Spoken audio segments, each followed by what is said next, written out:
Good morning. আমরা এসে গেছি জুনাগড়ে আমরা এখন আমাদের গিরনার পর্বতের নিচে দাঁড়িয়েছি। আমরা আমাদের ডেস্টিনেশনের প্রথম ধাপ দেখব। চলো।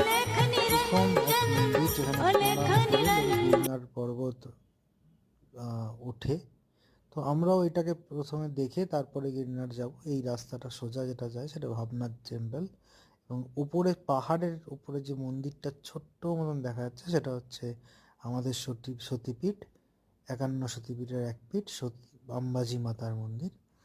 ভাবনাথ মন্দিরের ডান দিক দিয়ে রাস্তা চলে যায়, সেটা হচ্ছে ক্লাইম্বের রাস্তা, আর বাঁ দিকের রাস্তা হচ্ছে রোপওয়ের রাস্তা। তো আমরা যাব, দেখবো আস্তে আস্তে। এদিকে এখান থেকে আমাদের মার্কেট থেকে আমাদেরকে লাঠি, টর্চ এগুলো কিনে নিতে হবে, কারণ এইটাই মার্কেট। এখান থেকে যা কেনার কিনে একবারে উপরে উঠতে হবে, কারণ উপরে সেরকম করে